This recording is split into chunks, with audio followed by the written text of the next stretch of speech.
Voter card ভেরিফিকেশনের প্রক্রিয়া প্রায় ১ মাস আগে থেকে শুরু হয়ে গিয়েছে। তো বাড়ি বাড়ি দুটো করে ফর্ম দেওয়া হয়েছিল সরকারিভাবে। তো ফর্ম দুটো সবার জমা নিয়ে নিয়েছে সরকারিভাবে। তো ফর্মগুলো জমা নেওয়ার পর এখন অনেকের সমস্যা দেখা দিচ্ছে। অনেকের আবার নতুন করে ডাকা হচ্ছে, ডকুমেন্টস দেখা হচ্ছে, ভেরিফাই করা হচ্ছে। মহিলাদের বেশিরভাগ সমস্যা হচ্ছে। তো অনেকে আছে যাদের নাম ২০০২ সালের লিস্টে পাওয়া যায়নি, এরকম অনেকেই আছে। তো যাদের নাম ২০০২ সালের লিস্টে পাওয়া যায়নি তাদের অনেক রকম সমস্যা হয়ে যাচ্ছে। তো এটা স্ক্রিনে দেখতে পাচ্ছেন, এটাই হচ্ছে ২০০২ সালের ভোটার লিস্ট। তো এই লিস্টে যাদের নাম নেই এদের অনেক রকম সমস্যা দেখা দিচ্ছে। তো যদি সমস্যা দেখা দেয় তো অনেক রকমের ডকুমেন্টসের প্রয়োজন আছে।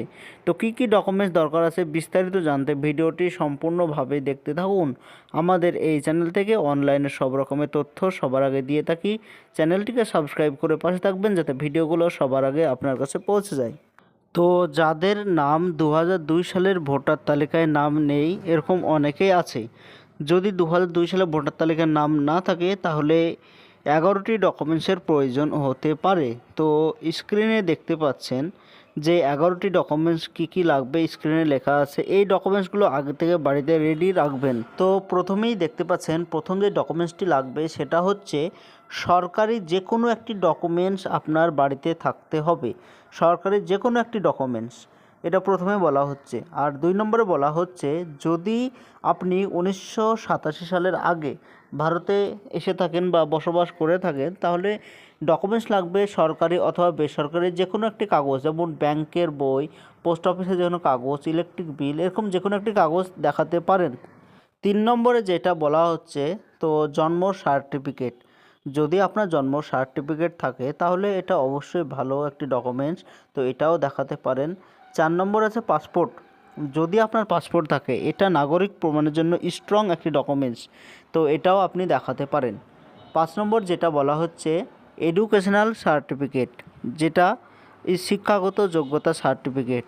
যদি আপনি কোনো স্কুলে পড়ে থাকেন সেই স্কুল সার্টিফিকেট অথবা মাধ্যমিকের যে কোনো সার্টিফিকেট, এগুলো আপনি নাগরিক প্রমাণের জন্য দেখাতে পারেন। ৬ নম্বরে বলা হচ্ছে যে রেসিডেন্স সার্টিফিকেট, যেটা পঞ্চায়েতে পাওয়া যায়, স্থায়ী বাসিন্দা সার্টিফিকেট, ওই সার্টিফিকেট দেখাতে পারেন। ওবিসি এসটি এসসি সার্টিফিকেট এগুলো দেখাতে পারেন, অথবা জমির কাগজ, জমির রেকর্ড, জমির দলিল এইগুলো আপনি দেখাতে পারেন। আর যাদের নাম ২০০২ সালের লিস্টে পাওয়া যাচ্ছে না শুধু তাদের এরকম সমস্যা হবে, আর যাদের নাম ২০০২ সালের লিস্টে আছে তাদের কোনো রকম সমস্যা হবে না। মহিলাদের বেশি সমস্যা হচ্ছে।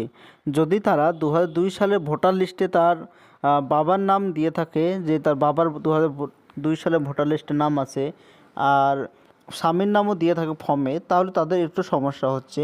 তাদের যে কোনো একটি প্রুফ ডকুমেন্টস চাইছে, যেমন তার বার্থ সার্টিফিকেট, জন্ম সার্টিফিকেট অথবা স্কুল সার্টিফিকেট, এইগুলো দরকার হচ্ছে শুধু মেয়েদের। তো এটাই ছিল আজকের জন্য ছোট্ট ভিডিও। এরকম নতুন নতুন ভিডিও আমরা এই চ্যানেলে দিয়ে থাকি। চ্যানেলটিকে সাবস্ক্রাইব করে পাশে থাকবেন।